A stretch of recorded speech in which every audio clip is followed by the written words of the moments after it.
لأني في الحقيقة أحببت أكثر من 20 مرة عندما كنت في الابتدائية.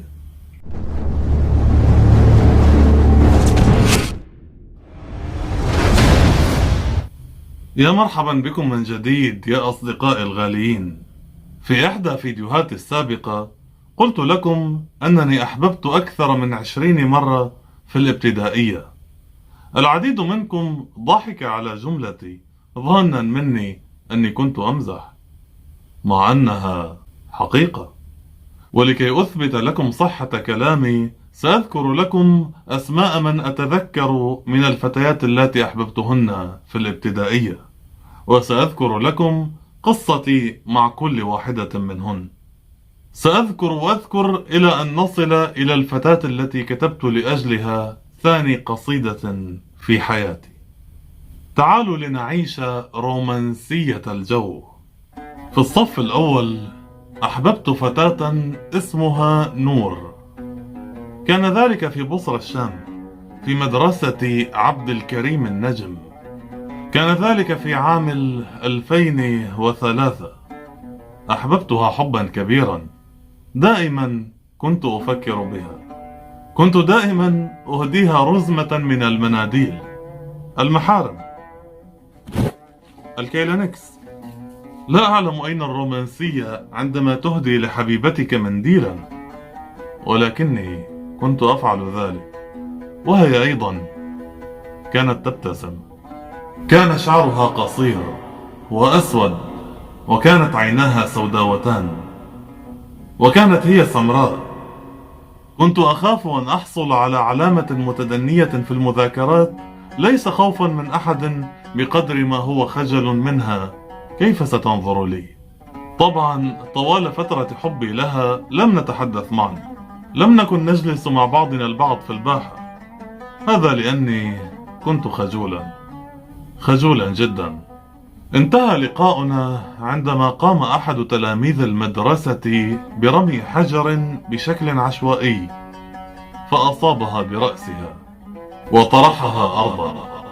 اطمأنوا، لقد خرجت من المدرسة وهي تمشي على قدميها، ولكني لم أراها بعد ذلك.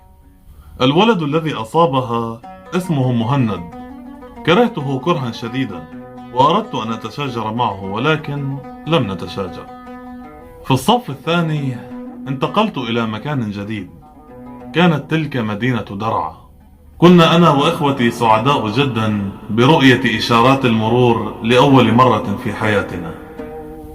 كنا نتابع القمر الذي تبعنا من بصرة الشام حتى أحياء مدينة درعا. كان يوما جميلا جدا. المهم، درست في الصف الثاني في مدرسة زنوبيا في الشعبة الثانية. الشعبة الثانية تلك التي أحببت فيها فتاة تشبه القمر، وجهها كالثلج، عيناها خضراوتان، شعرها أشقر وفيه خصل سوداء. اسمها ميس، وأجمل ما فيها أنها كانت تلدغ بحرف السين. مرة غادرت من المدرسة مبكرا، فسألتها في اليوم التالي: لماذا غادرت مبكرا في الأمس؟ فقالت لي: الآنثى. قالت لي. كانت أجمل كلمة آنثى سمعتها في حياتي. لا أدري كيف انتهت قصتي معها، ولكن تذكروها جيدا، لأني التقيت بها مرة أخرى بعدما كبرنا قليلا. وفي الصف الثالث كنت محتارا في حب اثنتين، رانيا وراما، وظللت محتارا فيما بينهما حتى كرهت كلاهما. وفي الصف الرابع كنت متفوقا جدا. ستستغربون أن قلت لكم أني حينها أحببت المعلمة. نعم، المعلمة كانت مدرسة لجميع المواد ما عدا اللغة الإنجليزية ومادة الإسلامية.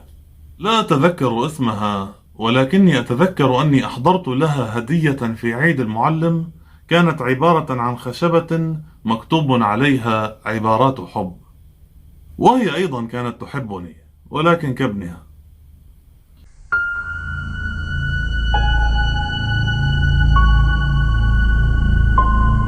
وفي الصف الخامس أحببت فتاة اسمها آلاء.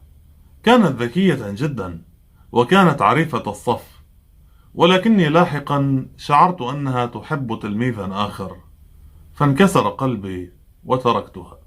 وأخيرا وصلنا إلى الفتاة التي كتبت لأجلها ثاني قصيدة في حياتي.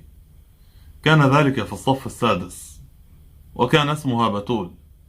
كانت هي ابنة مدرسة مادة الإسلامية.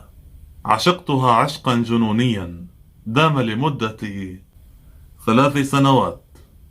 كانت جميلة جدا، وكانت تحاول حفظ القرآن الكريم. جاءت أمها ذات مرة إلى المدرسة سعيدة جدا لأن ابنتها قد حفظت سورة البقرة كاملة.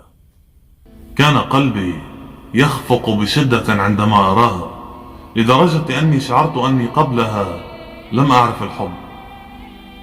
حجابها جميل، ووجهها جميل، ورائحتها جميلة، تشعر أنها ملاك على الأرض. وعدت نفسي أن أصارحها بحبي لها في آخر يوم في المدرسة عند توزيع الجلاءات. وعندما حان الوقت اقتربت منها وقلت لها: كم هو مجموعك؟ فقالت لي بكل سعادة: 199 من 200، وذهبت. وبسبب أن نظام الدراسة المختلطة ينتهي عند الصف السادس، كانت تلك آخر مرة أراها. ولكني ظللت أحبها، وظللت أبحث عنها لمدة 2 عام. فتاة لا ينقصها شيء، دين وجمال وأخلاق. شعرت حينها بالندم، وقلت يا ليتني قد صارحتها من قبل، علي كنت أحصل على عنوانها أو على اسم مدرستها الجديدة. ولكن قدر الله وما شاء فعل. القصيدة التي كتبتها لها قلت فيها: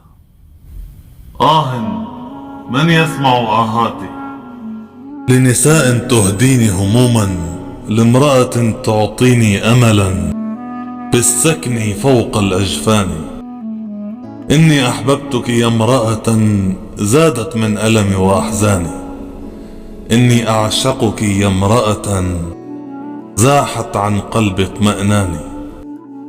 يا امرأة قد سرقت مني قلبي وحبي وحناني، وامتلكت أكبر آمالي بالحب الأعظم والتالي. ودخلت إلى داخل جسدي وقطعت أكبر شرياني. ودخلت في ذكرى حبي فوجدت حبك يحكمني. ودخلت في ذكرى حبك فوجدتني طي النسيان.